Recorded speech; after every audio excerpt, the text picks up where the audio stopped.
So we're going to continue on with lesson 44.1. That's where we're at. We're going to go through the rest of 50. Next week, I was actually assigned to be at camp, but I just found out that it's not like I have to be there all week. It's just kind of like we're there as help for anybody who needs to talk with the priest. So it's not like we're counselors or something. So I think I'm just going to talk to the guy who's in charge and tell him instead of me being there until Friday, I'll be there until Thursday after lunch, and then I'll roll out. That way I can make it back and we can have catechism, because I don't want to skip catechism. Really, if it's not like drastic, then I would rather be gone, because this is way more important. So next week we'll go from 51 on to wherever we can get to. We'll have the rest of it in that packet, 51 to the end. But when we get to the section on the priesthood, it is it's a super huge section. So it'll take us probably 2 class periods just to go through that one. Okay, so 44.1, St. Basil says this, that the yoke of Christ is favorable, and his burden is light unto the respite of those who receive it, and that everything foreign to the teaching of the gospel is heavy and burdensome. So the yoke of Christ is favorable, and the things foreign to the gospel are actually what are heavy. So it says in Matthew, "Come unto me," Jesus says, "all you who labor and are heavy laden." That should be an N, laden. "And I will give you rest. Take my yoke upon you and learn from me, for I am gentle and lowly in heart, and you will find rest for your souls. For my yoke is easy and my burden is light." Where is my pen?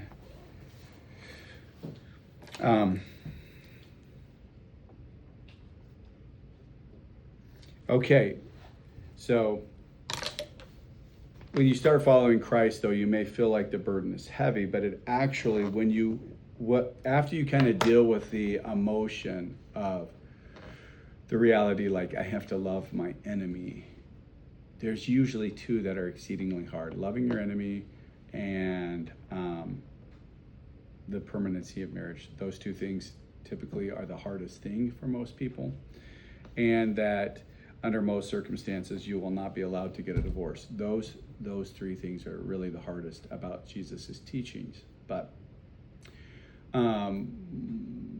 when you accept those and you find the grace of God and it starts coming to you, you find out that even though to have to bear under persecution and you have to bear under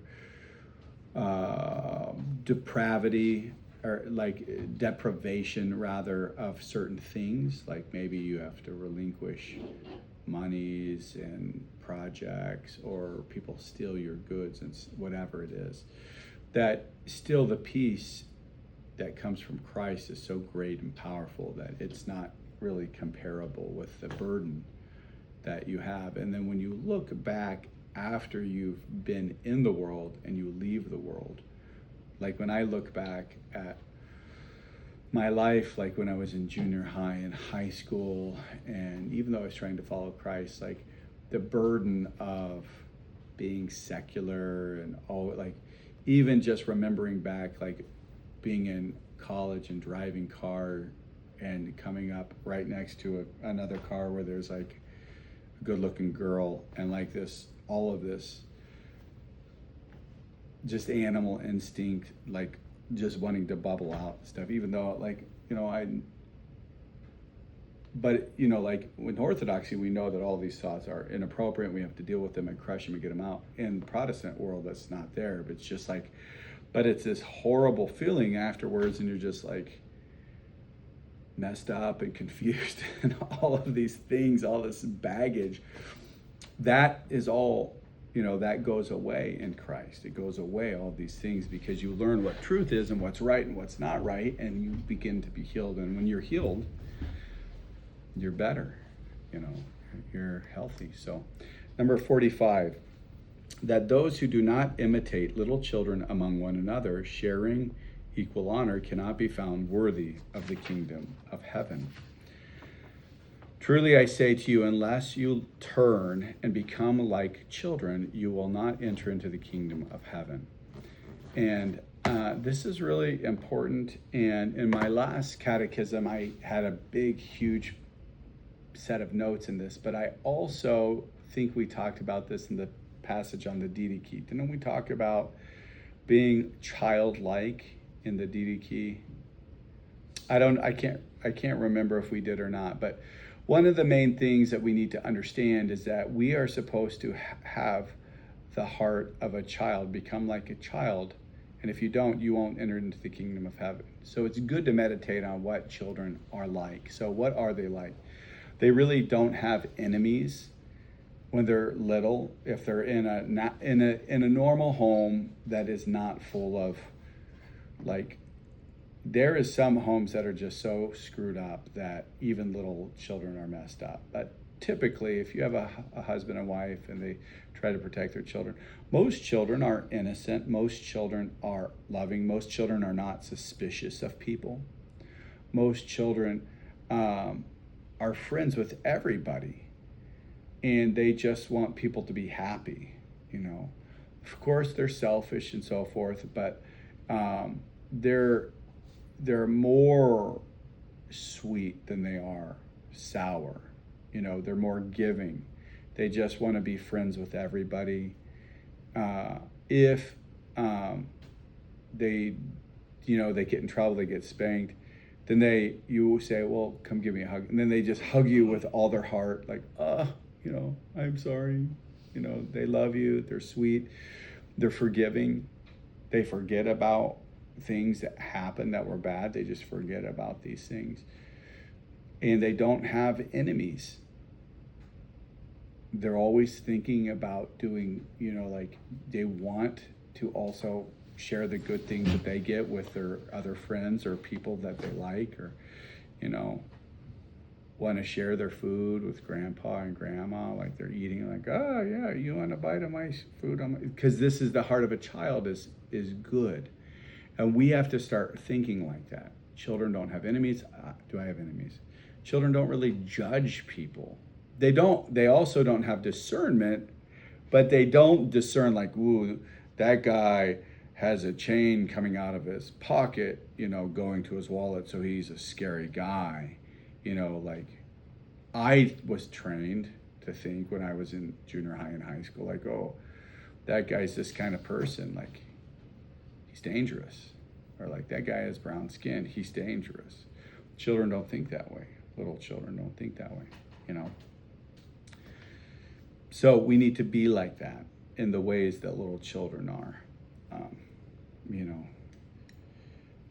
So 45.2, that it is necessary for the one who desires to be found worthy of greater glory in the kingdom of heaven now to love humility and the last place. So, of course, that's pretty self-explanatory. If you want to be found great in the kingdom of heaven, you need to humble yourself genuinely on the earth. But that means real humility, not fake humility. And it's hard to come to that. But you won't come to that unless you try. And so that means your first attempts are probably going to be a bit of false humility. But you just got to keep going to bat. Because false humility in a true attempt for true humility is much better than no humility at all. What would false humility technically look like?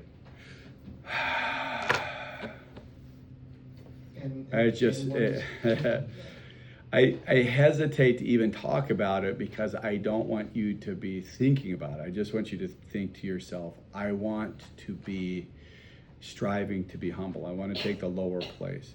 But just some little examples would be like,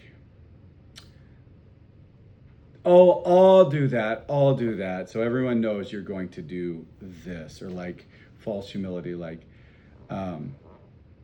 you're going to there's going to be some sort of let's say that you're just like a visitor at somebody's family and you're just kind of like there for a couple of months and they're giving you a place to stay and giving you food, and that family is going to a family event where it's going to be like a Christmas event, and then you make all these presents for everybody, that family that you're staying at and everyone else, and then you bring them out with like, I just wanted to bless everybody, and it's like very obvious that you're just showing off. You just want to be praised, but you did a humble thing, like you gave something to people. Does that make sense?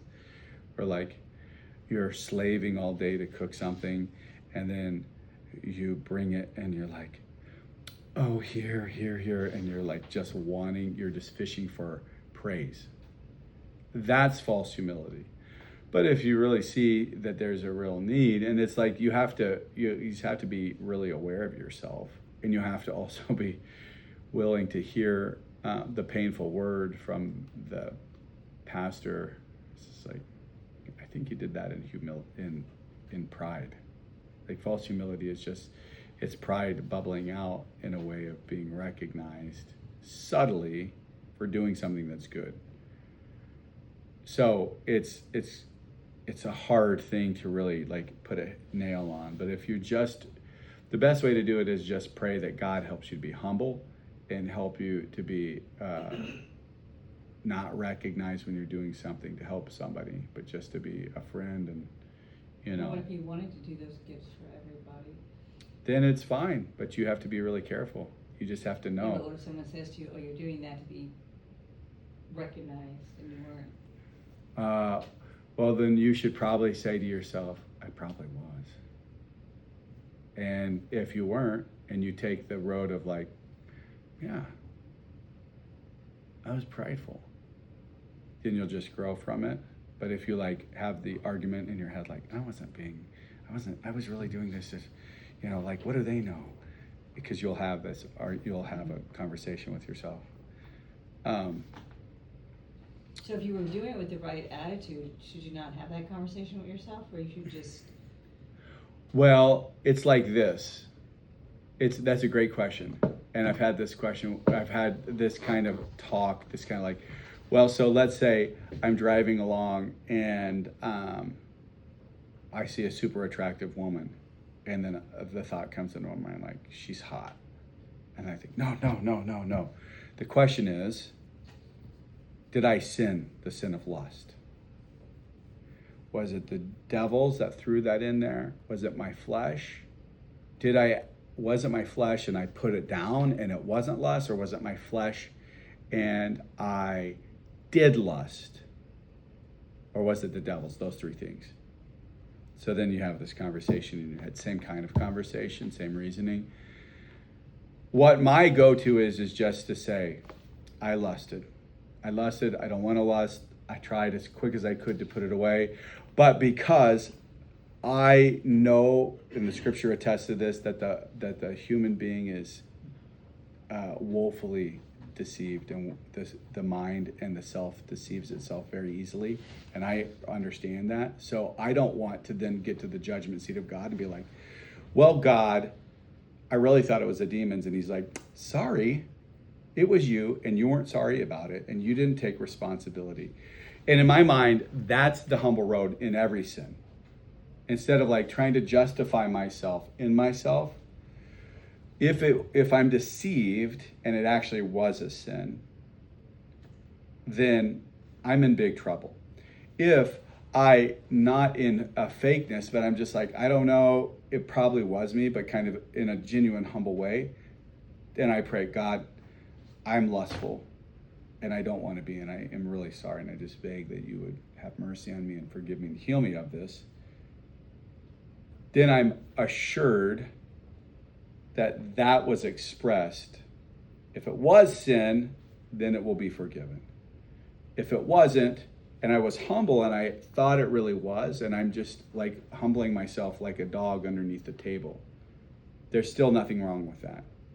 But if I'm, trying to justify myself to myself or to my friends or to God, it will not go well. So I just think that the safest road is the road of humility. And I promise you, if you do that, you will find yourself actually advancing more in killing the various passions that you encounter, because you're going to have this conversation almost with anything. And when you read the lives of the saints, these guys who you and I would say are absolutely perfect, like they're seeing the uncreated light, they're praying, miracles are happening, animals are obeying them, they're doing all sorts of things. They think that they're very, very, very sinful. And so I'm not even close to that. I'm thinking, like, if that's what these people who are like truly objectively great, if they're telling me that they're totally sinful, then what does that mean about me? Does that make sense? So I'm not going to be justifying myself. So if a pastor comes and says, I think you're doing this out of pride. Anthony wants to write a book. And I'm just like, why do you want to write a book, Anthony? He's like, well, I think it would be really beneficial for other people. And I'm like, I don't want you to write the book. It's prideful. And he's like, Father, please. I'm like, see?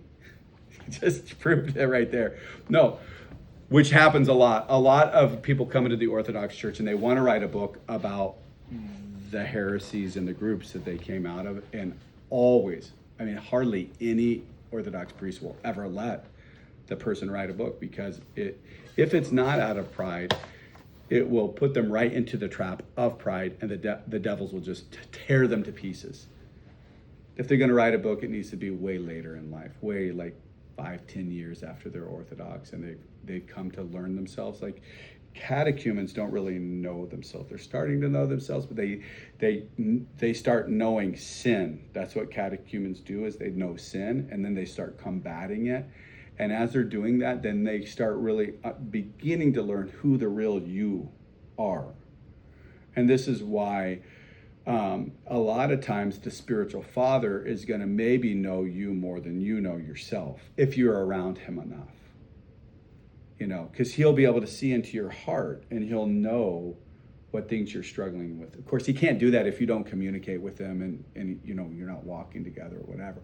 But if you're around each other, then you can start seeing, like, yeah, I see this, and you want to hear that, as painful as that will sound, because you want to hear about pride, because that is the mother of every single sin. It's the mother of every sin. It's the sin that tells us that it wasn't really our fault, and that this person is misunderstanding me. And it's the beginning of everything. So anyways, it's the opposite of being like a child. Like we're talking like children from like 1 year old to 3, like a baby child, like a little child. There are some little sweet little girls, up to 5 that are kind of like angels, really. And then you have the occasional child that grows into a human being that they're like really like human angels all the time. Those are very rare. Just a few of them you'll run into them. Maybe you'll be blessed and you'll have children that will be like that. Most people don't. Most people have children that reflect how you were when you were growing up, which is like God's gift to you to help you for the rest of your life. Take responsibility and tell your parents you're sorry for the way that you were. So it's necessary for the one who desires to be found worthy of great glory in the kingdom of heaven, now to love humility and the last place. Whoever humbles himself like a child is the greatest in the kingdom of heaven. But whoever would be great among you must be servants, and whoever would be first among you must be a slave to all. Do nothing from selfishness or conceit, but in humility count others better than yourselves. Yeah, and this is one of those things that especially academic young men who come to the church really find painful, because they love doing like deep inductive word Bible studies. And when they come into the church, and the church is like, you just need to understand that the church owns the scriptures and the church understands their interpretations, and you don't understand them. You might understand some of them, but probably you don't. But there's no need for you to do like deep Greek word studies now. Later on, if you prove yourself worthy, we'll send you to school or whatever. That's really hard for people to hear. And I know, because I was just like that, and I did it because I wanted to be great. I wanted to be a great preacher. I wanted to be a great whatever. And I wanted people to recognize how smart I was.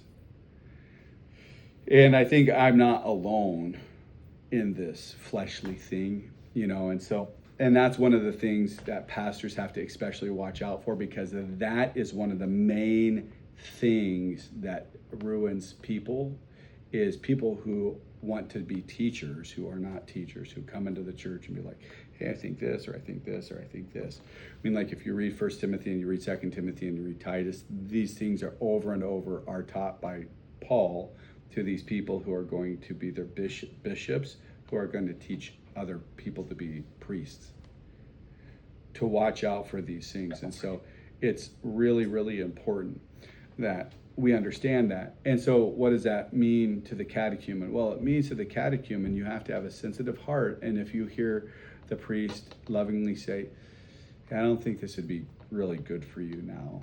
Later, yes, but right now, no, like whatever it may be. Even to like pray a ton of canons or something, like, oh, I really want to pray a bunch of, can I pray this canon, pray that canon? The priest may just say like, whoa, slow down. I don't want you to get burned out or something, like pull, like, oh, I want to read, the voices from Mount Athos or whatever. Like, no, don't read that right now. Just read these. Let's talk about them. Let's do this. And because pride is so dangerous, and the opposite of humility just can grow so subtly. It's like a boil, like that's underneath the surface of your skin, but all you see is just barely a little top, but it hurts so bad. It's like, because it grows down like into the muscle. Oh, it's so painful. That's what pride is like. So we want to lance it, heal it with the salve of humility. And that's why some people who are great teachers, like as heretics or from the world, they humbled themselves, and then they never, even when they were asked to become priests or bishops, they just said no, because they understood the danger of pride, and they didn't want these things, and so they just fled from them all the time, because it's a dangerous business. So, okay, 46.1. That by comparison with the manner in which lesser things are pursued, is zeal demanded in greater things. By comparison with the manner of which lesser things are pursued in zeal, is zeal demanded in greater things. Luke 13:15 through 16. Does not each of you on the Sabbath untie his ox or his ass from the manger and lead it away to water? And ought not this woman, a daughter of Abraham, whom Satan bound for 18 years, be loosed from the bond of the Sabbath day? So we who are faithful to take care of our animals, that's his point. You take care of your animal, you take it to get water, and you're faithful. You don't ever miss this on a Saturday. So we should do what is even greater than this, which is to be zealous to heal, even if it's on the Sabbath. Luke 18:1 through 7. And he told them a parable to the effect that one ought always to pray and not lose heart. And he said, in a certain city there was a judge who feared God, not regarding man, and there was a widow in that city who kept coming to him, saying, vindicate me against my adversary. For a while he refused, but afterwards he said to himself, though I neither fear God nor regard man, but because this widow bothers me, I will vindicate her, or else she will wear me out by her continual coming. And the Lord said, hear what the unrighteous judge says. And will not God vindicate his elect who cry to him night and day? So if you with zeal pursue God with all your heart, the reward of that will be great. Just like in these small issues of zeal. 2 Timothy 2, 4 through 5, no soldier in service gets entangled in civilian pursuits, since his aim is to satisfy the one who enlisted him. An athlete is not crowned unless he competes according to the rules. Okay, 46.2.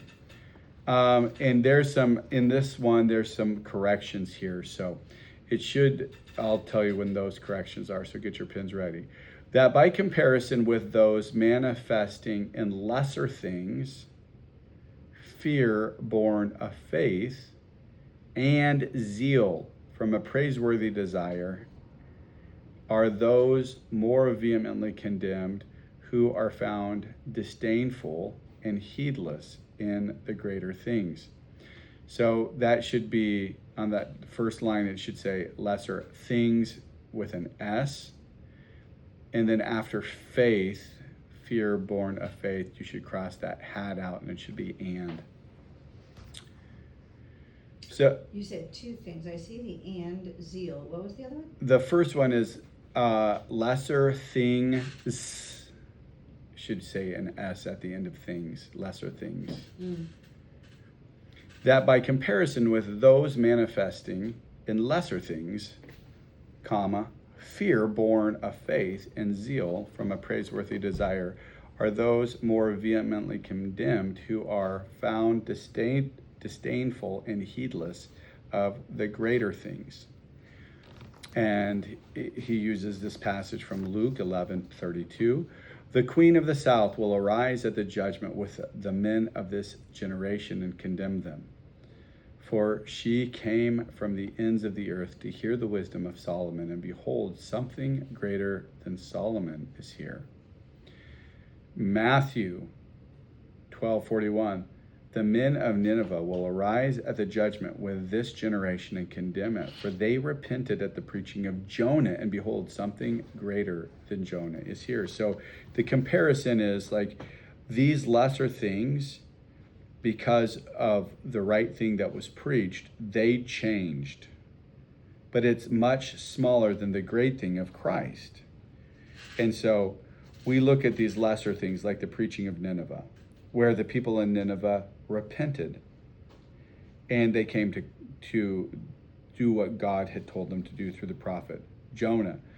And so we want to follow their example and listen to the preaching of John and all of the apostles and follow Christ. But woe to those who reject these teachings, because they're going to be way more in trouble than those in these other places who did not repent at these lesser things. 46.3, that it is necessary not to disdain the greater thing, showing zeal for the lesser. So sometimes people disdain, they don't take care of what's really important because they have zeal for some little things. Like they kind of get high-centered on stuff that's not super important and they miss the goal. So we don't want to do that. That it is necessary not to disdain the greater things, showing zeal for the lesser, but first doing the greater commandments, to cooperate also in maintaining the lesser. So this also doesn't mean that we don't do the things that are lesser, but we have a hierarchy of importance. Okay, we have a hierarchy of importance. Woe to the scribes and Pharisees, hypocrites! For you tithe mint and dill and cumin, and have neglected the weightier matters of the law, justice and mercy and faith. These you ought to have done without neglecting the others.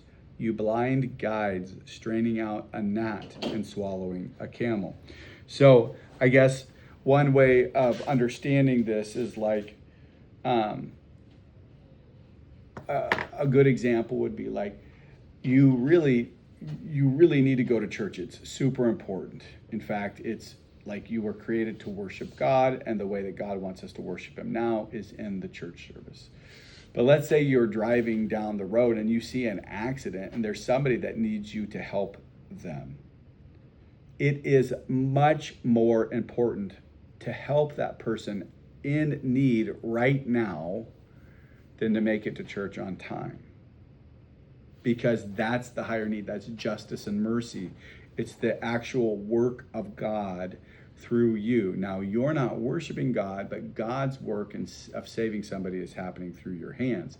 So that's important. Or just like it's more important for you, if you're doing your prayers and your child is fussing or throwing a fit or whatever, to not yell at them and be like, don't you know that we're trying to pray, blah, blah, you know, like you're missing it. The greater thing is to take the child, to lovingly discipline them, and to do your best to bring them up so that they will love to pray, which doesn't mean that you say you don't have to pray.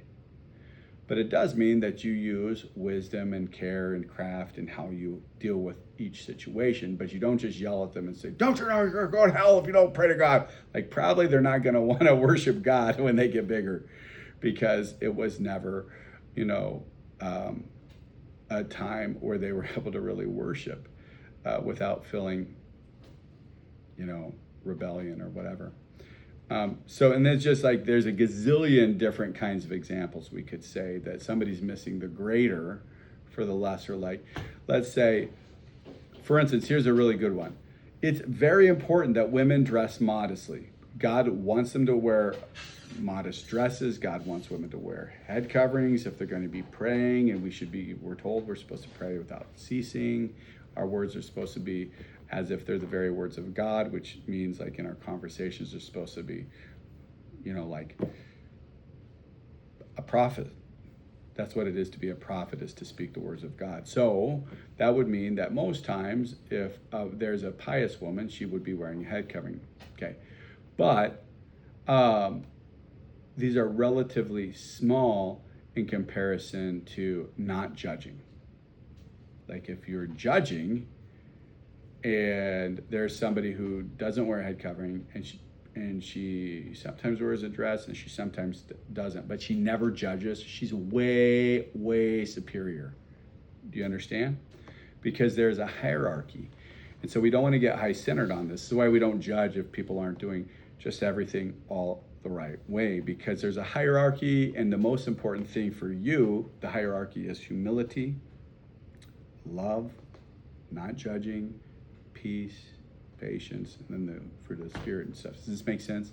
Mm-hmm. So it's really important, these kinds of things. And this doesn't negate that a head covering is important or a dress is important. So like if somebody comes to the parish and they're visiting and it's a woman and she comes in with a hoodie and she's wearing sweatpants, you don't need to be alarmed because she's not wearing a dress. So we just let her go. She's just not going to wear a dress. And it's not, if she was at a monastery, they would make her put a dress on, but that's a monastery. But that's why we have the narthex and we have the nave, because visitors stay in the narthex, and that's where these kinds of things can take place, because it's not as holy as the nave. Does that make sense? So, but there will still probably be times where people who have already been baptized come in and they're just wearing, pants or whatever. And we let it go because of mercy and grace and love. And maybe they came and they were Greeks or they were OCA and they didn't know that they were supposed to wear, like they didn't know that wearing pants is wearing like men's clothing, and that's forbidden by God and his scriptures, Maybe they don't know that, and we don't need to judge them. So we just love them, and if they decide to keep coming after about 4 weeks, if they don't get the clue, then Father Stephen talks to them, and it, I have the job of having all the uncomfortable conversations that and I do this in a super gentle way, very loving and stuff, but it still could turn out somebody could get upset. Well, it's never happened that anybody's ever been upset in these kind of conversations, but it could, but it definitely is not your place, unless they're like, oh, does the church want us to wear dresses? And they're like, well, yeah, that's typically the mojo. Oh, okay. Like that person, that just means they got the clue. You know what I mean? So, all right. Yeah, like in this, the hypocrites they were saying like, oh, we're tithing mint and dill and cumin, but they weren't taking care of their elderly parents. Like, are you joking me? Like, you're giving the church $1 million, but you don't have the ability to take care of your elderly parents, and so you sent them to a nursing home? Like, come on. Like, no, your penance is get them out of the nursing home, and you have to take care of them for the next 35 years. Or else it's going to be bad for you. Okay. 47.1, that it is necessary not to store up for yourself upon earth, but in heaven. And what the way is to store up in heaven. Do not lay up for yourselves treasures on earth where moth and rust consume and where thieves break in and steal, but lay up for yourselves treasures in heaven, where neither moth nor rust consume and where thieves do not break in and steal. Luke 12:33, sell your possessions and give alms. Provide yourselves with purses that do not grow old, with a treasure in the heavens that does not fail. And Luke 18:22, sell all that you have and distribute to the poor, and you will have treasure in heaven. 1 Timothy 6:18 through 19. They are to be liberal and generous, thus laying up for themselves a good foundation for the future, so that they may take hold of the life which is life indeed. So there you have it. It's kind of undeniable. Without a doubt, the church has told us that it is our job to sell what we have and give to the poor, or just give to the poor, and that our focus is not supposed to be retirement. It's just not supposed to be retirement. So what does that mean? How does this work itself out? Father, is it a sin if somebody has a retirement fund? Well, no, but I think we have to understand that you might be answerable on the day of judgment if there was somebody that God intended for you to help and you did not help them. So what does that mean? It means that your first step and your natural function in life is to provide for yourself and your family, whatever that means. That doesn't mean, and that means that you would save up for the winter if you worked through the 3 seasons and you didn't work. If you're a farmer, you would save your food, and you would sell, let's say, your calves in the fall, and you would live off of that for a whole year. It doesn't mean you sell your calves in the fall and you give it all away, but it does mean that when there is a need and it's very obvious that you could help that person, you should help that person, and that should be your go-to first before you start saving up, like beyond like the near future. Like, you're going to have to provide for yourself in the winter and next year and the next year. Okay. But, it's like, here my budget has $2,000 every month to go into my 401k, so that by the time I'm 65, I can have 2.5 million because, based on what my financial planner says, then I, yada, yada. Like, no, absolutely not.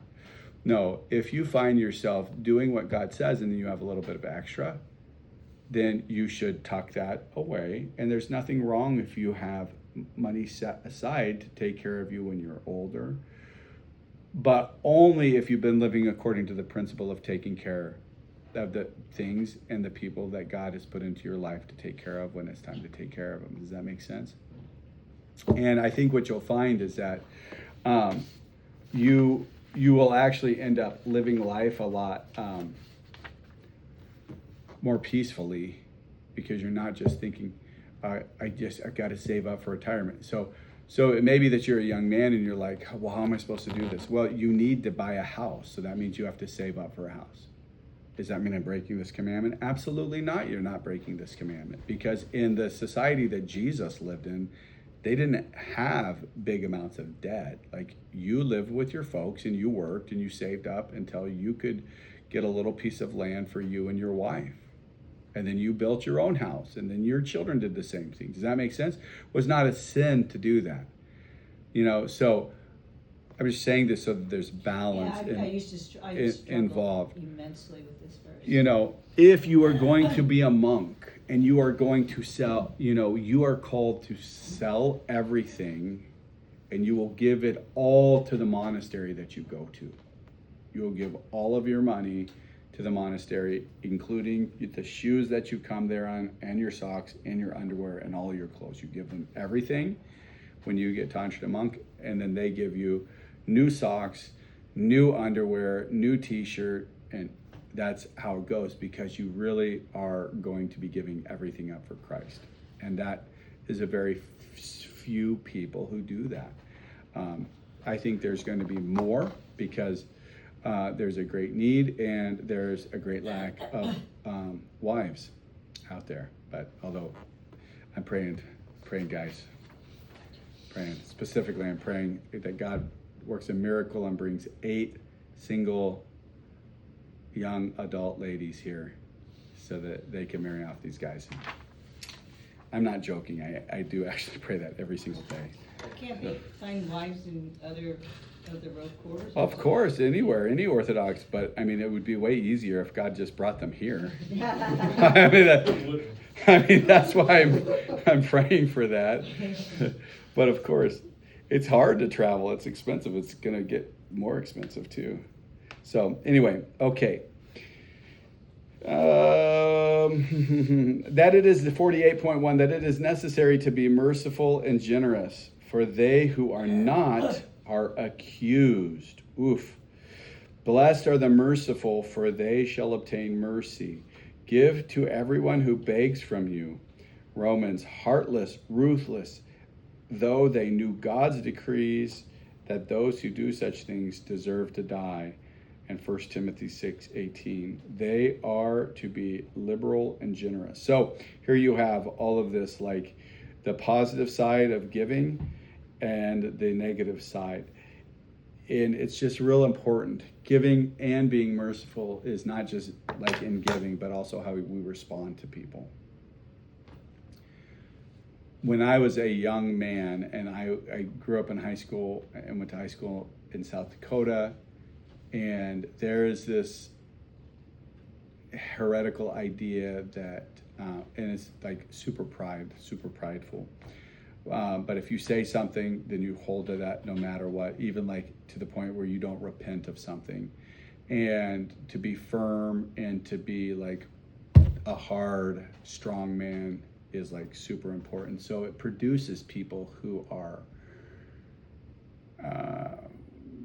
fake in a lot of senses, but very just really brutally firm and brutally honest, when that's just not necessary. Compassion. Yeah, it's unmerciful. So, and mercy also in this situation, and in the Orthodox eyes, mercy is not so much not dropping the hammer or not being patient, but it's oftentimes understood as not giving to people who have need right now. That's to be unmerciful. So you see a beggar who's really a genuine beggar and they need something. We're not talking like the guy in Joplin who rode his bike from the Motel 6 around the bushes, got in the wheelchair, and wheeled out onto Range Line. Is there a guy who does that? We saw him do that, but like a panhandler. But to give to people who really have needs, or to your best ability to give to those. And if you give to the guy in the wheelchair and you just didn't know, it's no big deal. God's going to count it as you doing what was merciful. But we need to be merciful in this way of actually giving, but also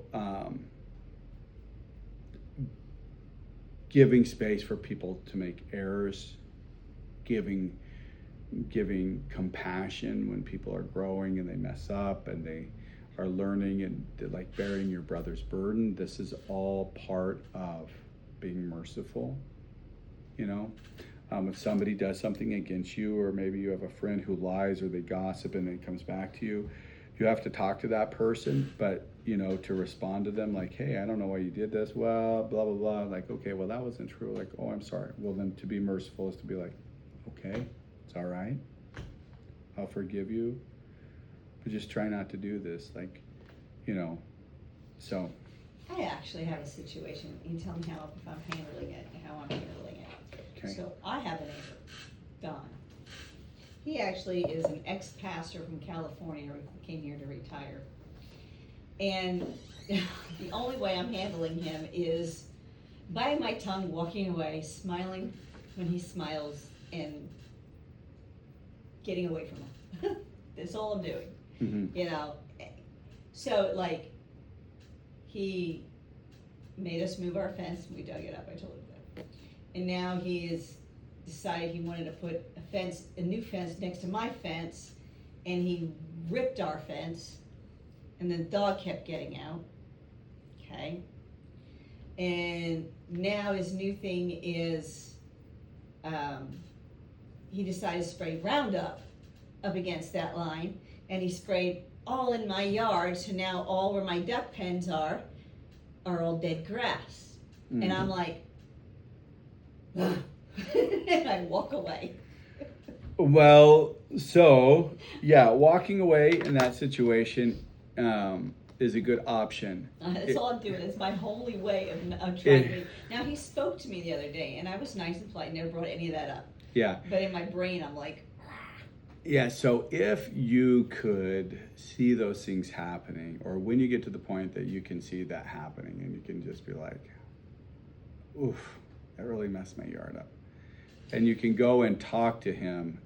I know how I come across strong in my speech, Yeah. so I feel it'd be better if I didn't, because I'm No, gonna I come think that across that's a good stronger. that's a good Well, conclusion. I just want everyone to understand that that's not the only option. You could Right. go to Don in a completely calm way and say, hey, Don, you think that you could just let me know next time you're gonna want to spray Roundup on your fence line, because the last time it like really drifted into my yard, and it's I don't have hardly any yard. It's really important that I keep all the grass that I get. So maybe I could put up some plastic or something, and even if you didn't, but he just said, oh yeah, I'll let you know. Thanks, Paula. You know, and I know, it'd be better if you said something or somebody else said something, because if I said it, it probably wouldn't come out. yeah, and I mean, I try my best, but I know my speech, the way I talk, because I come from New York, I just have this natural, yeah. strong Yeah. speech. So if you don't think you can get over that, then the best thing to do is just to eat it. And there's nothing wrong with like stuff like that happening. And the best thing to actually have mercy is to be like, that's okay. So there's two levels. So you're not sinning by, you know, like going to him and like, Don, you know, like, dude? you know, so that's one thing. But to get to the point where you're like, yep, that's Dawn, that's my neighbor. Well, I do, Those- that is it now, it is. You know, and you want to, you know, like kind of in a cheerful way, like, I wonder how many things I do to God that are like Dawn is doing to me. This is Yeah, I'm kind not of, at that level of cheerful as yeah. far as that, yeah. So we want to try to get to that. Okay. That helps us. That helps the peace be there a lot easier if we're like, yeah, so I sometimes act, I'm sure, like Dawn does to God. And that helps us kind of like reorient our attitudes pretty quick, you know. Yeah, that's a good point. So, okay. Thanks. Yep. 42. That with everything someone might possess beyond the requirements of life's necessity, one is obligated to do good according to the commandment of the Lord, who gave us what we have. He who has 2 coats, let him share with him who has none. And he who has food, let him do likewise. 1 Corinthians 4:7. For what have you that you did not receive? And 2 Corinthians 8:14 through 15. Your abundance should supply their want, so that their abundance may supply your want, that there may be equality, as it is written, he who gathers much had nothing over, and he who gathered little had no lack. So this just means you need to understand reality, which is God owns everything. You know, you have a weed eater, and your brother or sister needs to weed eat their yard because their weed eaters are broken, then we share our weed eaters.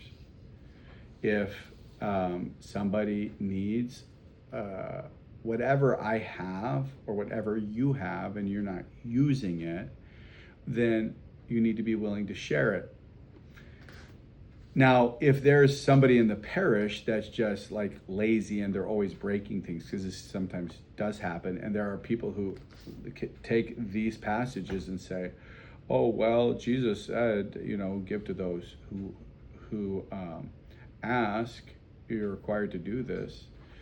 And then they go and try to just loaf off of the very hard work that other people have done their whole life. So people who have squandered their life, all of their life, then go to the person who, because like you really do have some people in life who were very careful, studied, made right decisions, suffered, made their children suffer, made their family suffer. Sorry, honey, we're not spending a dime. We have a little bit of debt until we get this done. We've got to build this business or whatever, and just suffer for like 20 years or 30 years. And then all of a sudden, all of that good decisions comes in and pays off. And then they may have some land or some stuff that's nice, finally. Even though for 30 years they did not have anything nice. This happens a lot. And then you have the scenario where you have somebody who was super smart, could have really done great, but they were just a total loser. They were lazy. They wasted money. All they wanted to do was have fun. They didn't put their nose to the grindstone, and they lived 30 years like this, from paycheck to paycheck, just living it up. And then something hits, like, I need some stuff. I'm getting old. And then they're like, hey, Anthony, I noticed you had 25 acres. Can I, And then, like try to make you on a guilt trip. The church fathers have the apostles, on the apostolic constitutions, they call this kind of person Christ monger.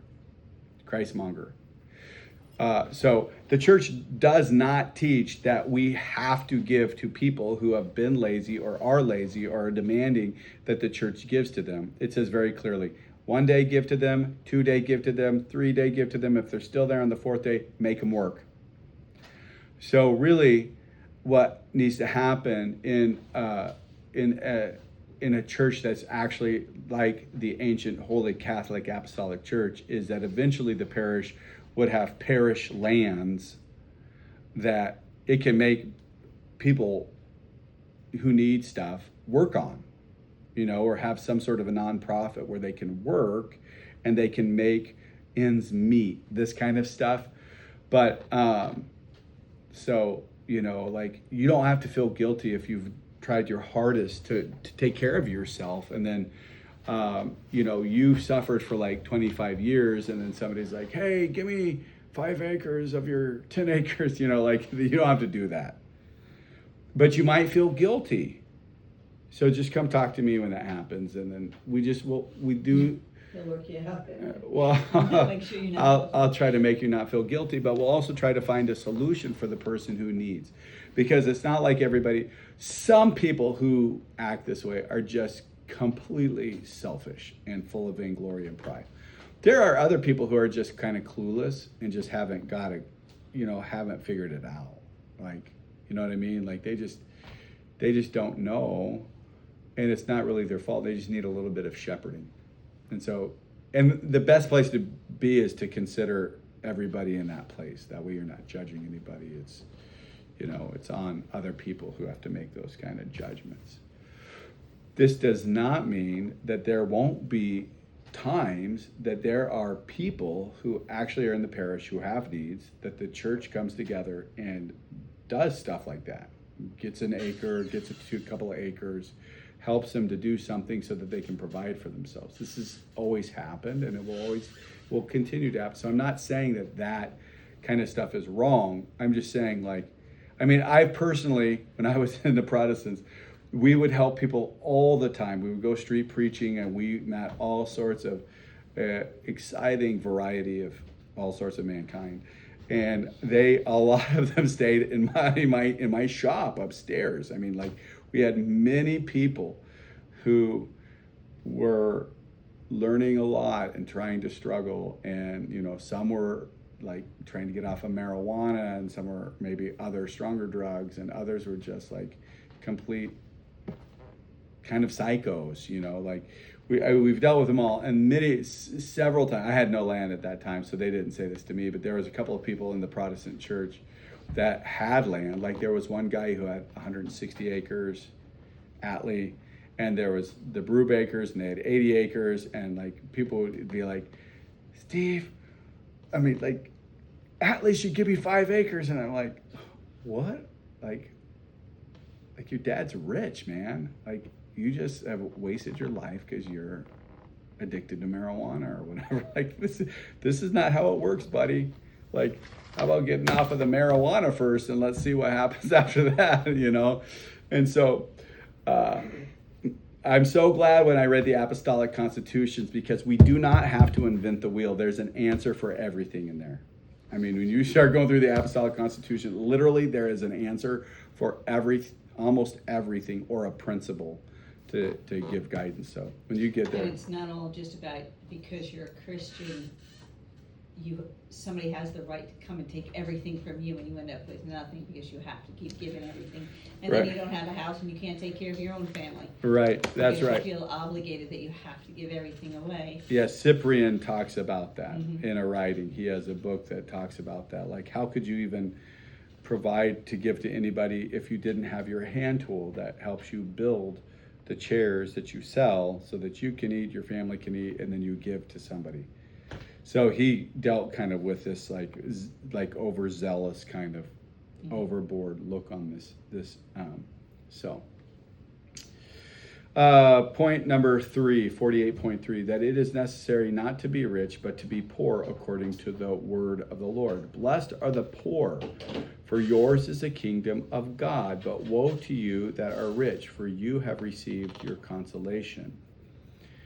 For 2 Corinthians 8:2, their extreme poverty has overflowed in a wealth of liberality on their part. And by those who desire to be rich, but those who desire to be rich fall into many temptations, into the snare, into many senseless and harmful desires that plunge men into ruin and destruction. For the love of money is the root of all evil. It is through this craving that some have wandered away from the faith and pierced themselves with many pangs. So it is better to be poor than to be rich. And the problem is we just are so saturated, and we are all actually live like rich people. So even those of us who are poor we still are so rich, because most of us have running water. Most of us have electricity. That's rich, baby. We don't have to go to the river and carry buckets. We're not going outside to an outhouse. Even if you go to the Amish, they have pretty nice outhouses. But, the point is, we're rich even if we don't have a lot of currency. And so we don't really even know what it is to be poor. Now, the real problem is wanting to be rich, wanting to have more and more currency, more and more stuff, more and more cars, nicer car, nicer pickup, nicer house, nicer everything, more clothes, more dresses, more whatever, instead of having a mindset of poor.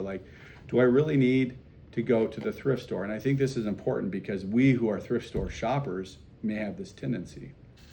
I've even talked to some young men who like certain things, jackets or suit coats, and they'll go to the thrift store and they may end up buying like 15 of these things because they're like, ooh, I like that jacket. And it's affordable too, baby. You know, and it's like, wait a second. You don't need 15 coats or 15 jackets.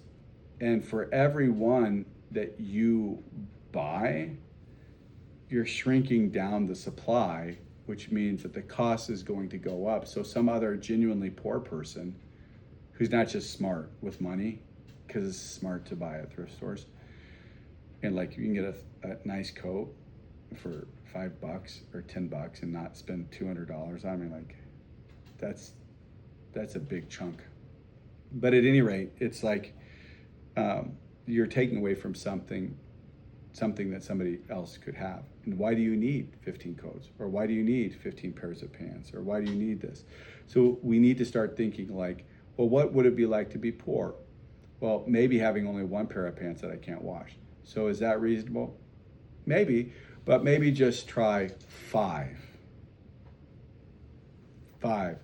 Church pair, city pair, 3 pairs of work. That way I can rotate them washing. Something simple. I'm not trying to give a rule. I'm just trying to teach you how to think. I'm trying to pump the pump of your mind, you know, how to do this. Like, and we have so much. You'll find if you start doing that, you won't ever get the clothes out of your closet, because by the time you get down to like 8 or 10 button-up shirts, like for you guys that wear button-up shirts, that's what I did. Literally, people are bringing me clothes to my house, and like, they're just like, does this button-up shirt work for you? Is this button-up? And especially if you have a lot of children, then people just dump stuff off at your house all the time. So then we just became like the broker for the thrift stores. The broker. So like people bring us stuff, we go through a few of it, then we take it to the thrift store and give it to Cross Lines, or, you know, but because we don't need these things. And so if you start thinking like this, you'll also won't be so uptight about having to save up for a old person retirement fund. And if you don't do that and you're just thinking like, I've got to live, I've got to make it through this next winter, like let's say there's a big economic collapse, you want to be prepared for that. And so you're going to save up some stuff, some food, some wheat, some wine, some salt, some stuff like this. You're going to be prepared. But you don't have to save up $5 million for the future. And if that's not your goal, then your budget is going to be a lot more flexible. So if you see somebody who's in need, you'll be able to help. If there's an opportunity to go to a trip, you can be like, yeah, okay.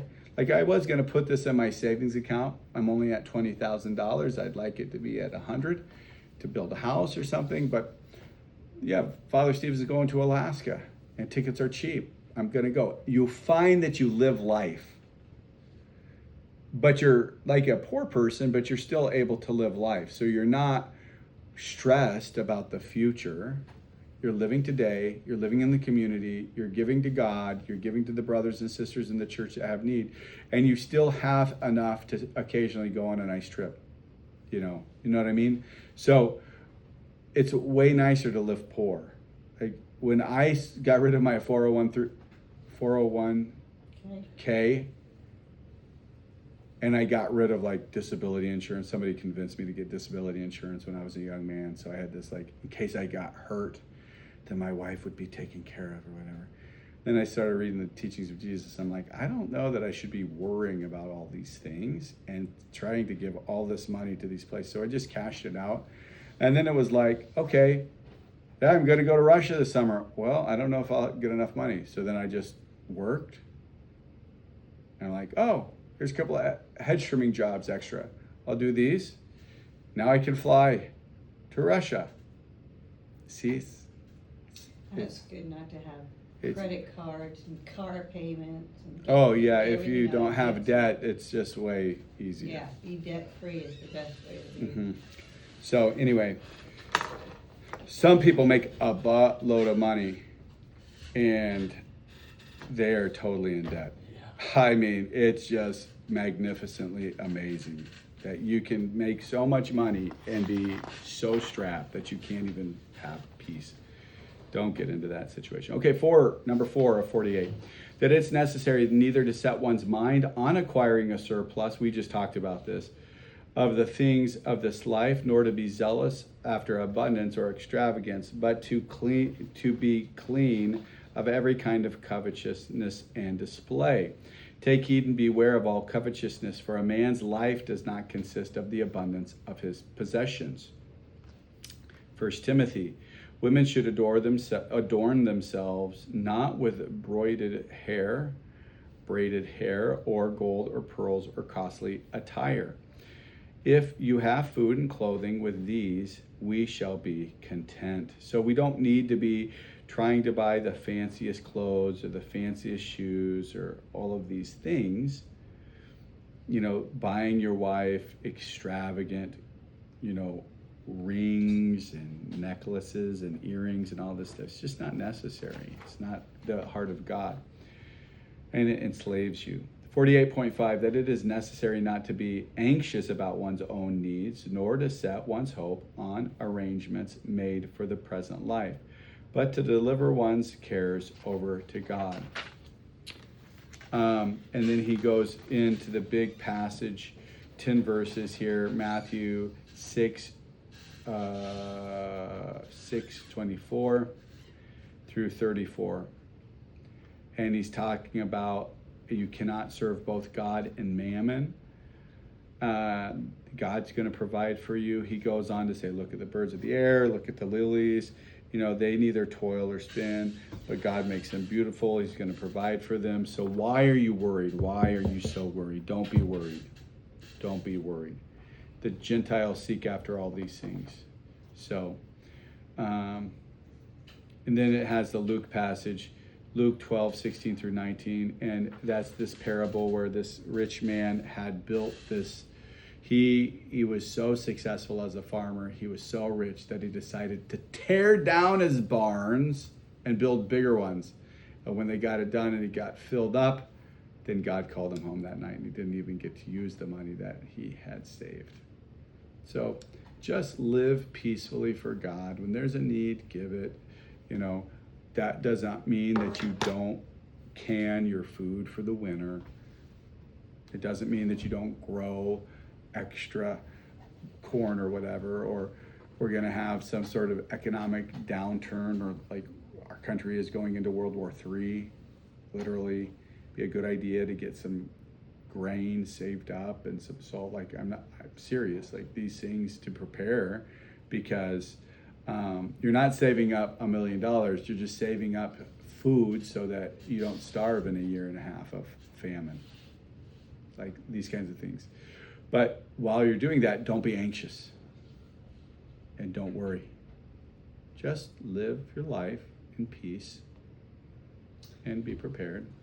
I have a question. Mm-hmm. Is it a good idea, I've been pondering this idea, about getting an electric bike? I was thinking, because I can't walk very far, Mm-hmm.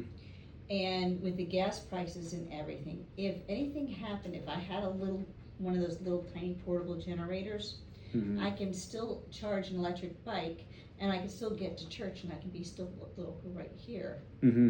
Mm-hmm. as opposed to. Yeah, I mean, is I that a think. waste of money?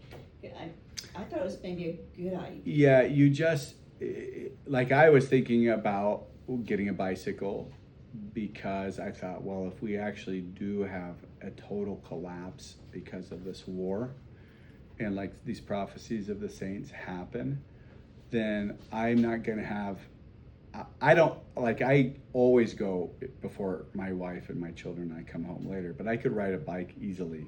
I could Right. even Yeah, ride I a bike. can't pedal. Yeah. That's why I was thinking of electric. It's more expensive, but it's the same concept.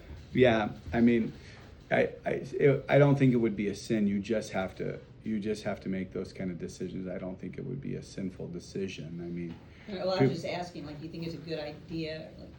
yeah, I mean, for you, probably, Then I can still at least, I Mhm. can at least get to church to your house. Those are at least two places I can get on an e-bike without ever having to go too far Mhm. in the world of who knows what chaos is going on. Yeah, I mean, I think that people are going to be, if this stuff actually takes place, that the saints are warning. And we can talk about that maybe later, but you're going to want to have some sort of a plan so that you're close to the parish. Mhm. You're close enough that you can get there, a tent or a makeshift something, or that the parish has some sort of plan to build some sort of like a bunkhouse for guys that live a long ways away or something, so that it's going to be a lot of time to go to church if all that stuff takes place. Well, you still have your house, you have those 2 rooms up there, right? Yeah. So There's- at least there's that, and that's not too far. There's a lot of options, but there just be good if there's some thought given to that. So, anyways, Timothy 6:17. As for the rich of this world, charge them not to be haughty, nor to set their hope on uncertain riches, but on God, who richly furnishes us with everything to enjoy. 48.6. That it's necessary to set one's mind upon and be anxious about the needs of the brethren and to do the will. So this is just saying that if we're going to be anxious about anything, we need to be anxious to make sure that everybody's being taken care of, everybody's being provided for, and so forth. And that you should be concerned that you can do your part to help provide for them. And if you're doing that, what does that mean? That means you're diligent in what you're doing. Because if you have concern for those in the parish for what they may not have, that means that you're going to help lend to that. This is why the Christian is traditionally one who works very, very hard, wastes very, very little, and gives very, very much. And so that way they can produce more, a lot more than they're consuming, so that they can help more and they can give more to the church.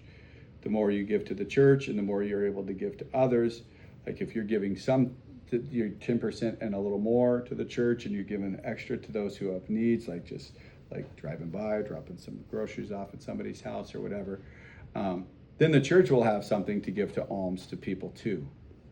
And there's just like this synergy working together there.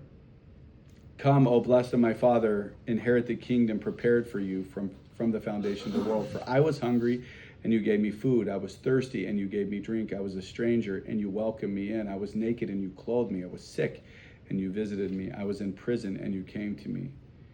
And a little later, further, truly I say to you, as you did this to one of the least of my brethren, you did it to me. There you go. You want God to say thank you for doing this. Lifting up his eyes then and seeing the multitude was coming to him, Jesus said to Philip, how will we buy bread so that these people may eat? And then what follows? And they go and say, oh, well, we have 5 loaves and 2 fish. So they were just willing to give. Now, concerning the point of that passage is we see people who are in need. Concerning the contribution for the saints, as I directed the churches in Galatia, so you also are to do. On the first day of the week, each of you is to put something aside and store it up, so that he may prosper, so that contributions need not be made when I come. So there he's talking about those who have needs, giving to the church theirs, and not all of a sudden when there's like a big need. So it's already there, so it can be given out. 48.7, that it is necessary for the one who is able to work and to give to those in need. For the one who chooses not to work was judged worthy neither of eating. The laborer deserves his food. Acts 20:35, in all things I have shown you that by so toiling one must help the weak, remembering the words of the Lord, how he said, it is more blessed to give than to receive. In Ephesians 4:28, let the thief no longer steal, but rather let him labor, doing honest work with his hands, so that he may be able to give to those in need. In 2 Thessalonians 3:10, when we were with you, we gave this command: if anyone will not work, let him not eat.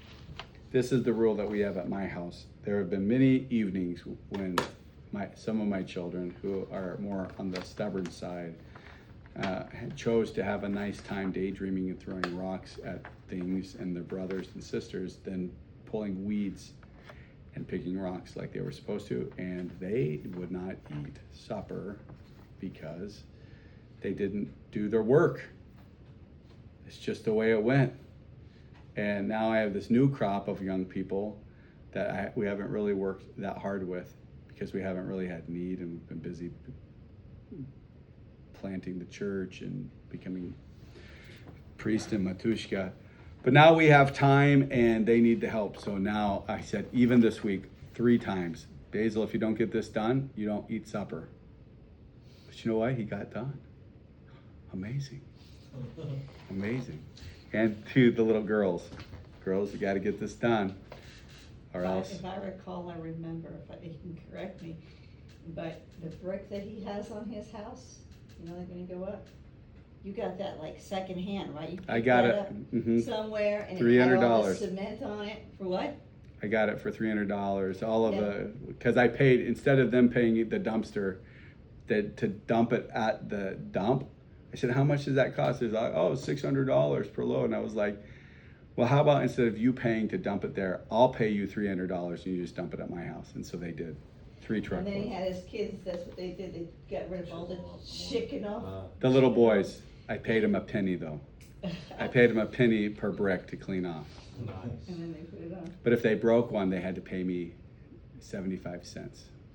Really? Because they were breaking so many of them right away, they were being careless. And then when I was like, if you don't be careful, you're not gonna make any money. So who were the boys at that time? Who were they? Cornelius, Polycarp, Alexander, Judah, and Caleb. They all did it.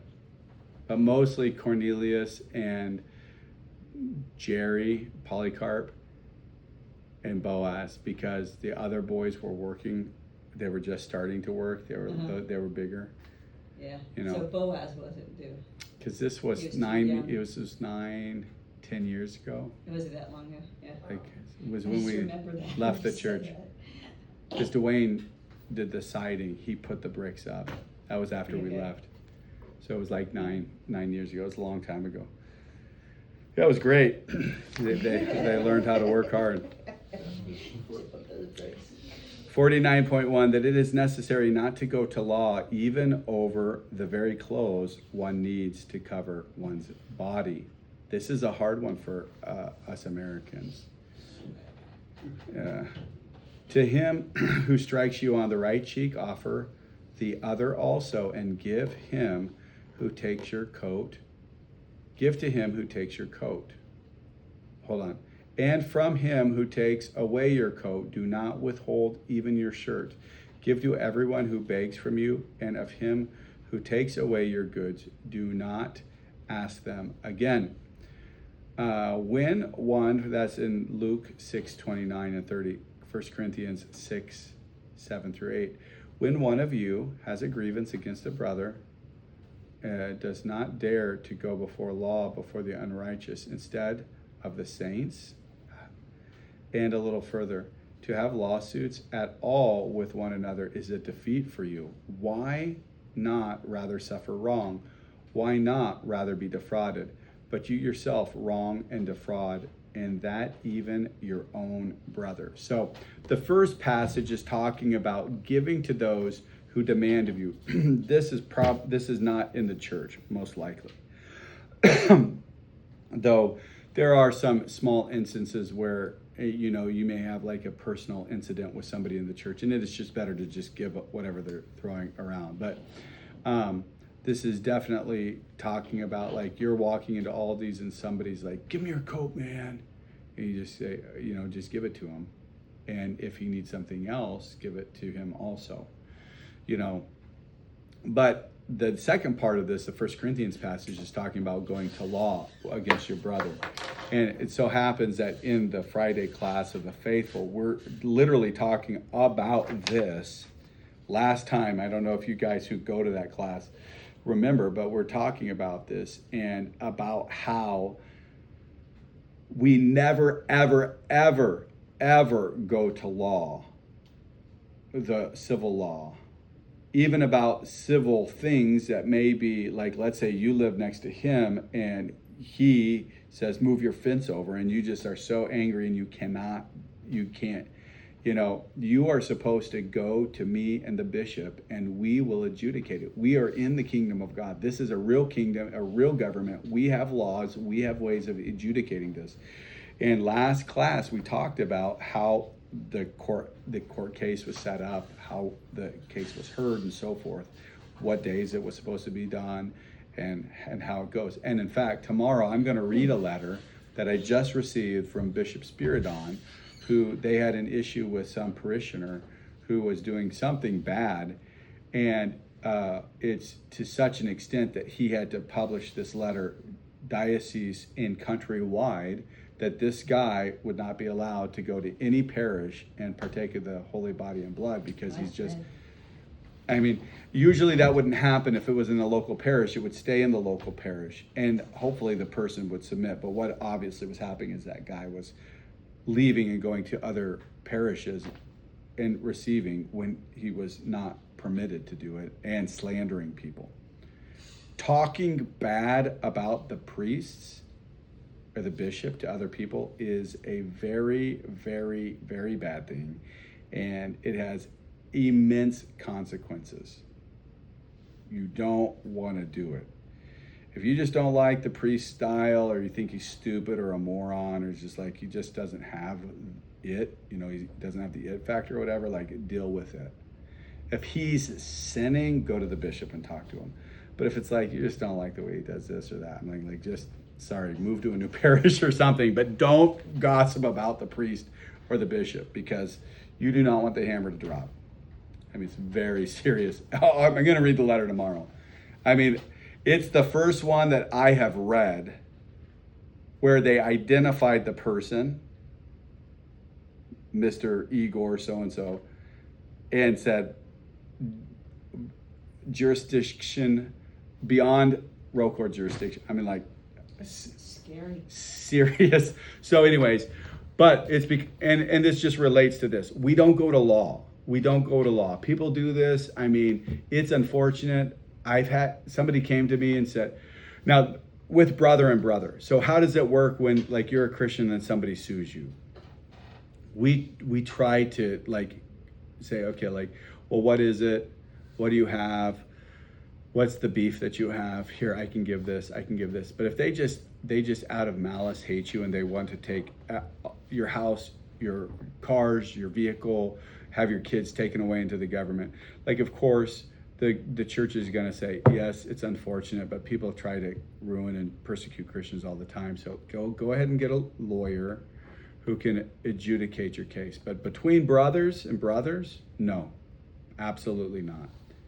Even if that brother is malicious, the accuser is malicious, no way. You come first, and we deal with it this way. We deal with it between other, like this, but we don't go to court.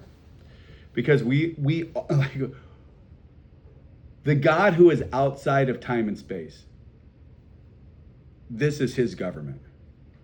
Like, we can deal with these things. This is not, this is like these people who are like friends with Jeffrey Epstein, like, you want to go to those people to adjudicate your case? Like, come on, let's be real. Like, no way. You think they're going to have the right lenses to comprehend how to, like, no, even if your priest is a little goofy or a dope sometimes, like, he probably has better lenses than those guys, so. Okay, yeah, did you have a question, or did I? Okay, we'll do it later. Okay, we're almost done. It's a good thing that this is a small lesson, because it's dragged on. We started late, but which is good, because a lot of people hopped on later. 49.2, that it is necessary not to fight nor to avenge oneself, but to be at peace with everyone, if possible, according to the commandment of the Lord. You have heard that it was said, an eye for an eye and a tooth for a tooth. But I say to you, do not resist an evil one who is evil. But if anyone strikes you on the right cheek, turn to him also the other. That's literally what it means.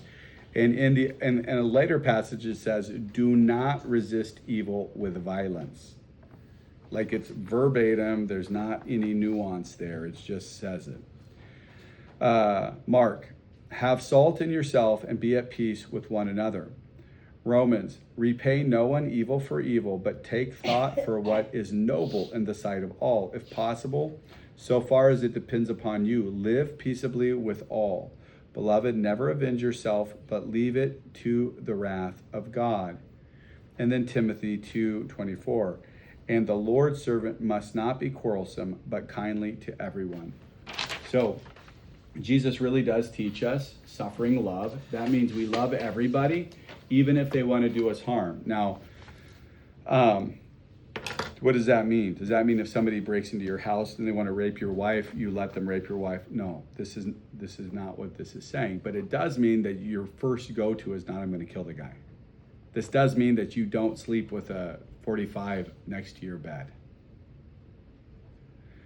If you're doing that, you have a totally messed up noose, because you're definitely judging most people, because you're thinking people are out to get me.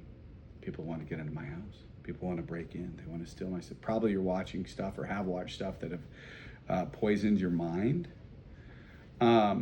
So also, you probably shouldn't have a baseball bat by your bed, unless you live like truly in inner city Kansas City or something like this. I mean, whatever. But I wouldn't still. I mean, like, there's a lot of power at our disposal. The powers of God, the angels, archangels, virtues, powers, dominions, principalities. The cherubim, seraphim, and thrones, they are protecting the glory of God, but these other 6 are available to help you, and they have totally thrashed people in the past. They easily can help a cow move into the right pasture if you know how, and have submitted yourself and become friends with them.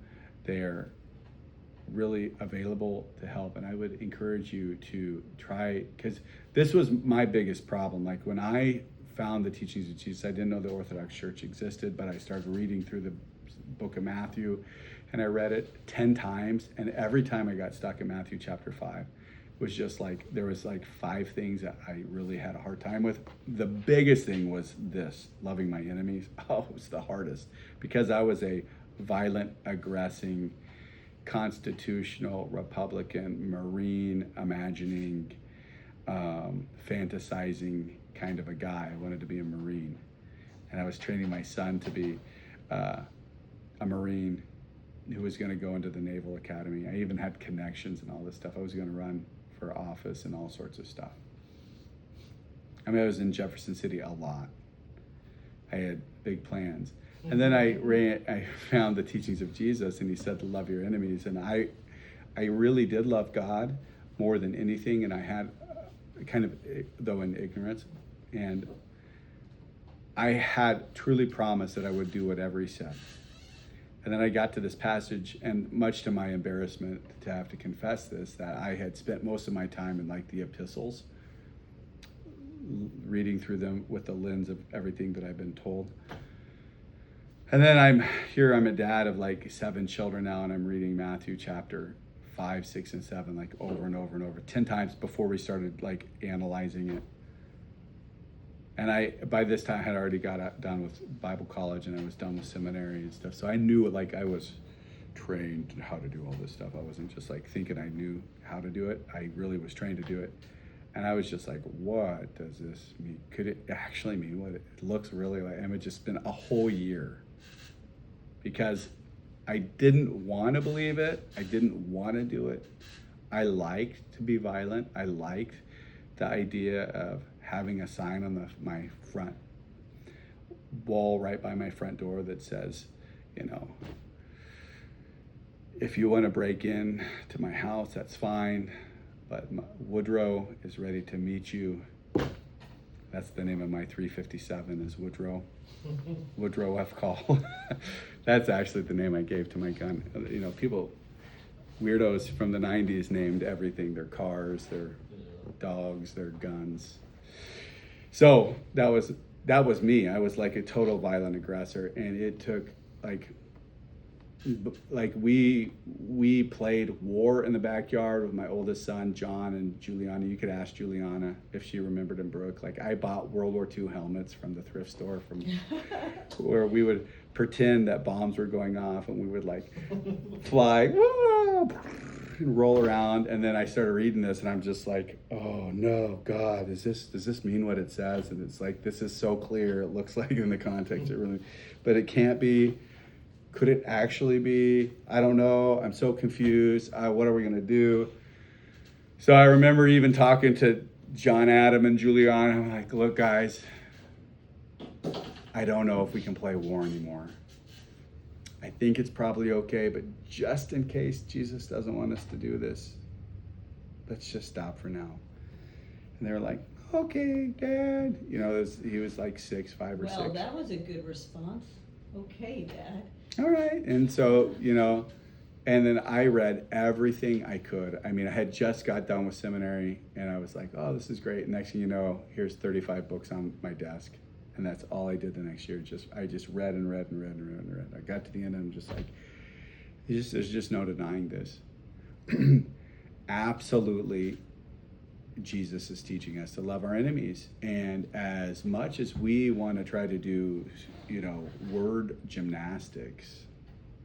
Is that what brought you to the other group? I didn't even know there was another group. I didn't know anything. I didn't know about the Kingdom Christians or anything at this time. I was just like, I was just dealing it all by myself. And it was just like, okay, well, Jesus teaches us to love. I think maybe because I submitted to Christ, God could see that I was willing to be obedient. And the exceedingly, like, it was the hardest thing for me. So I understand when people come to this and they're just like, Father, I just don't know if I could do that. And I just say, well, look, it's not that I'm saying you have to do it in that time. It's that you have to be willing to recognize this is the teaching of the faith. The teaching of the Christian faith, there is no such thing as just war. We do not believe in just war. Mm-hmm. Sometimes war happens. Sometimes you're stuck with a stinky situation where you're drafted and you might have to be cannon fodder. But as much as it's up to you, you say, like, I'm a non-combatant. I am not going to kill anybody. You know, in the early church, if you were a soldier, you couldn't quit unless, I mean, they would give you the death penalty. And we have a lot of saints who did quit and then they got the death penalty. But those who, the church didn't demand that you quit. They just demanded that you never would kill somebody in that situation. But in Hippolytus' church history, which we'll go over, or the traditions of the apostles from Hippolytus, he makes it perfectly crystal clear. If you are a Christian and then you join the army, you are excommunicated. Now, when whole nations converted, this is where all the kind of like struggle and the nuance comes in. Like, what do you do if you're like literally everybody in the whole country becomes Orthodox, and then you have a barbarian nation is going to come in and rape and kill all of your women? Well, the government, the kings have to make really hard decisions. The Orthodox position is we don't ever go to conquer. We never go and conquer and take land. But it's like bad situation, worse. Like, here's two decisions. One's very bad, one's very, very, very bad. What are we going to choose? And then you just pray God, give wisdom. And St. Basil has a canon for somebody. So he's teaching what Christ taught, but he also has a canon. Like, if you're forced to be a soldier and you're forced and you kill somebody, here is the spiritual medicine that you get. Here are the epitemia for so many years without. Here's what you do. Here's your prayers.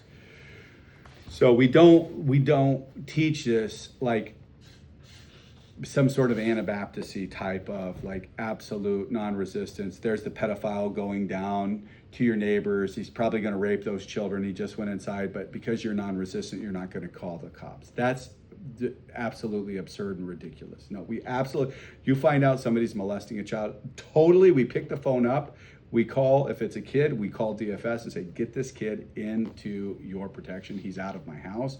If it's some man in the parish, we call the government and we're like, this guy did this. If that happens, and somebody confesses that, a good priest is going to deal with it spiritually, and then he's going to say, you need to go and turn yourself in. Because, that's not loving. Pacifists. Yeah, it's not loving to not do that. But we do love our enemies. If somebody's at the gas station and gas is being rationed, I saw this thing last night where it was like Russia, it was about Russia. It was from Freedom Radio European, which is like actually like socialist communists against the Russia now. It came out in World War II, but anyways, they were showing the Russian struggle now because the West has been bombing the refineries and everything. So they're like at 50% fuel levels. So they have like gas backups. People are in line like all day to get fuel because it's being rationed. So anyways, people are getting upset. People are getting in fights at gas stations and so forth. So if somebody gets frustrated with you and you're at the gas station, just turn the other cheek. If they're like, I was here first, let them go in front of you. This is non-resistance. You with me? It's like, would you be exploited? You'll be exploited, yes. Somebody take advantage of you? Absolutely. You're going to lose out? Mm-hmm. And that's what Christ told us that we were going to do.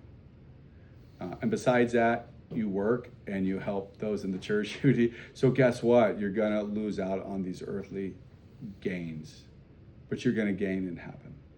You're going to gain an eternal reward. So, it's really serious. So God help you in this. But if you do lose it and you stumble and you get in a fight and so you just need to come and confess immediately. And you need to start getting healing, because it's not like the Protestant way. Like, you either are totally against it, like, I don't believe in non-resistance, or I believe in non-resistance or pacifism. It's like, no, this is the truth and this is what I need to stand on, and I just hope I can do it. I just hope I don't fall. Does that make sense? And then that's what we strive for. The only reason I'm saying this is because I've talked from the time that before I came into the church was a catechumen to now. I've met a lot of people, and you'll run across, like, I'm just being truly consistent with what the church teaches. You're going to go out from here, and there's going to be all sorts of people that say, "Oh no." They're going to tell you, "No, we fight, we do all this stuff," but they're not going to give you the dogma of the church, and they're not going to explain the nuance. They're just going to give you the, like, well, if this happens, just go and confess kind of stuff. Does that make sense? Like, they're just going to be like, oh yeah, well, it happens, it's like, we live in a bad world, sometimes you have to do this. No, the teaching of the church and the teaching of Christ is to be like him, to love your enemy. And he died for the whole world. And if you kill somebody, you're a Christian, and if they kill you, what's the loss? No big deal. A little bit of pain right then, but you get to go, hopefully, to be with God. And definitely if you die at the hand of somebody and you don't kill them back, you're doing a lot better. Like, you're doing pretty good. God's going to judge you. Be a little bit happy. Yeah, God's going to be like, good boy, good job. But you just need to understand that it's a battle. So, there's just these nuances involved, but I just want you to understand the teaching of the church is we love our enemies. And the teaching of the church is do your best. Don't be like most Western Protestants that are like, yeah, somebody breaks into my house, I'm going to blow their head off. Like, that's how is in most places. You know, A lot don't, of Christian churches are. you know, so that's not our go-to. Our go-to is, I would rather die than this person. If you have to get out of your house and you have to protect your children, you know, have the shampoo close by. You squirt some shampoo in somebody's eyes, it'll sting. You can get out of there. They gotta go to the sink and rub their face. You give you plenty of time, or put the banana peel on the floor. Yeah, no, I'm just. Sit. I don't have a gun next to me. I've got shampoo on my nice clean. VO5 protein hair, whatever. Okay, so For Irish Spring. that it is necessary not to exact vengeance on a wrongdoer, even to avenge another who has been wronged. This happens all the time in Russia. So amazing. Like, if you could be a friend, you could be like this guy who people love in the village, and somebody could move in and then they might trash you to one of your good friends. Like, Father Stephen is so strict. He's such a bad man. Like, I can't stand him. The next thing you know, that the guy who said that, his barn burned down. Oh, Because this is just the way some people are. Some nations are like, you said something bad about my guy. It's not that President Putin actually kills people. It's just that people who trash him, there's other people that do what I just said. Like, they're like, I'll take care of this.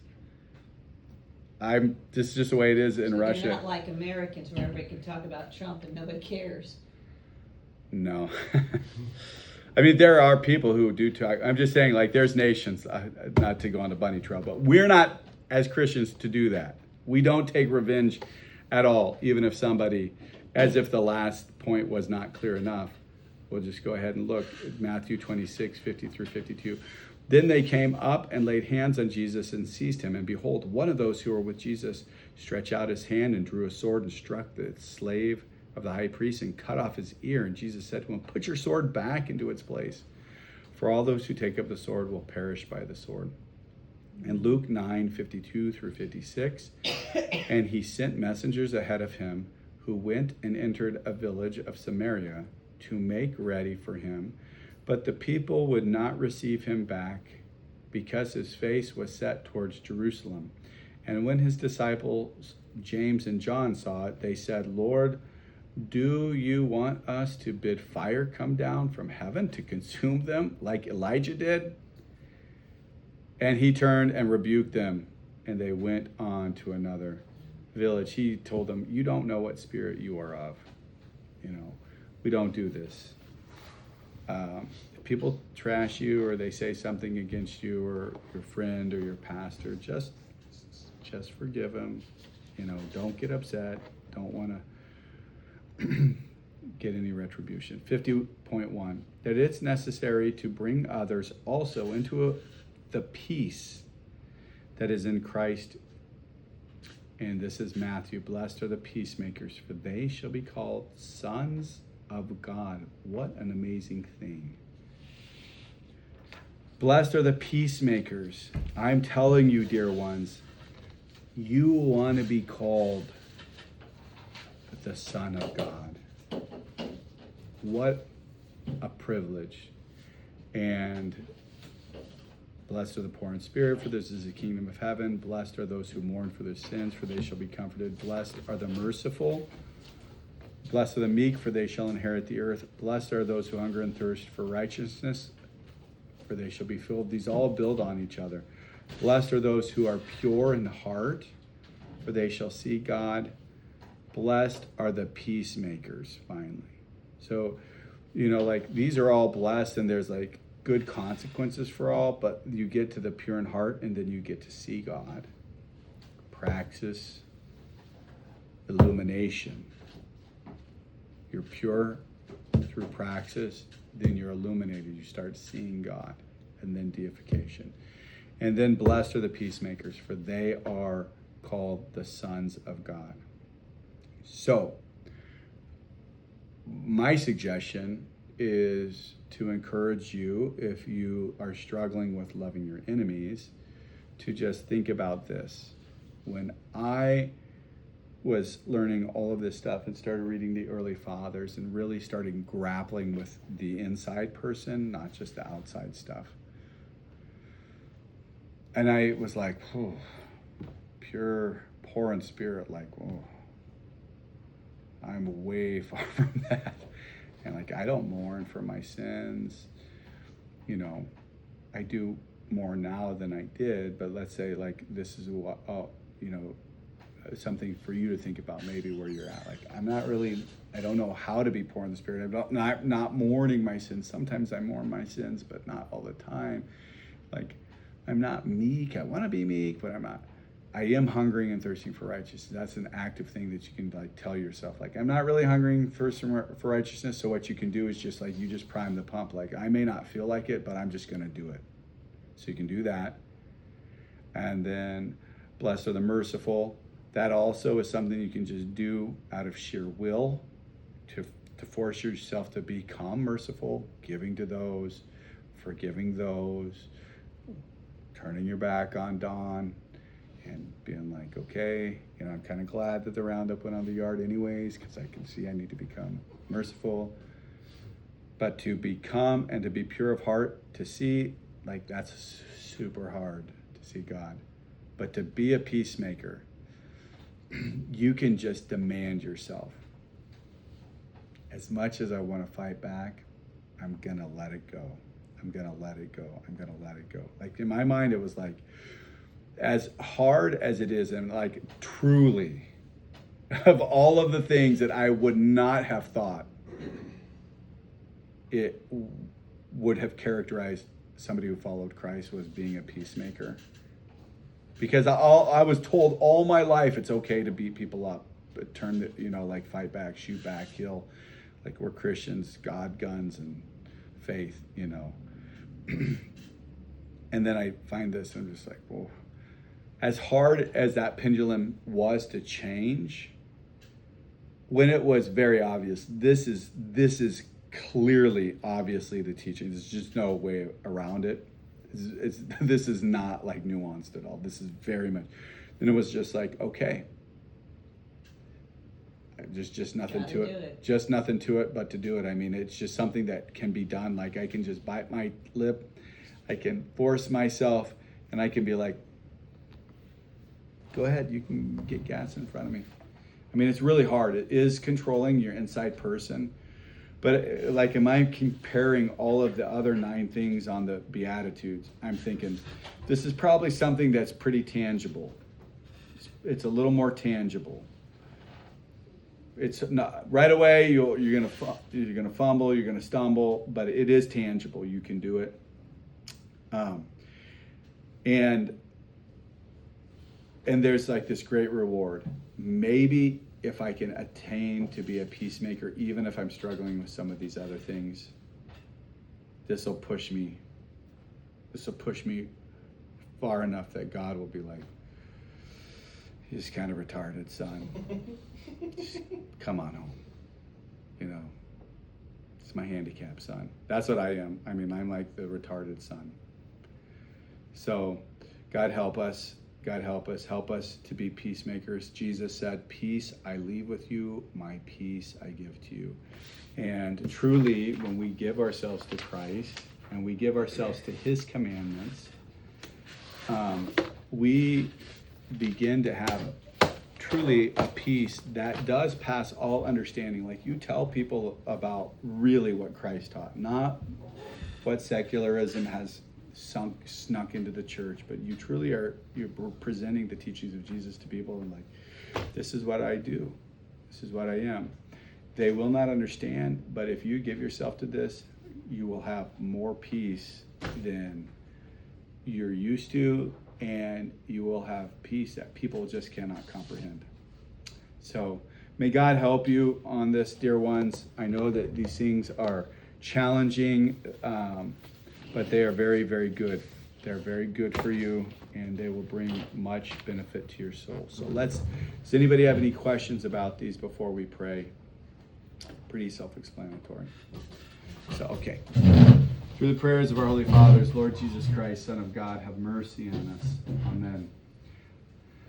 It is truly meet to bless thee, O Theotokos, the ever blessed and most immaculate, and the Mother of our God, more honorable than the cherubim, and truly more glorious than the seraphim, thee who without defilement gave us birth to God the Word, the true Mother of God, thee do we magnify. Glory to the Father, and to the Son, and to the Holy Spirit, now and ever, and unto the ages of ages. Amen. Lord of mercy, Lord of mercy, Lord bless. Christ God is with us through his grace and love for mankind, always, now, and ever, and unto the ages of ages. Amen. God be merciful to us sinners. Thou hast created us, Lord.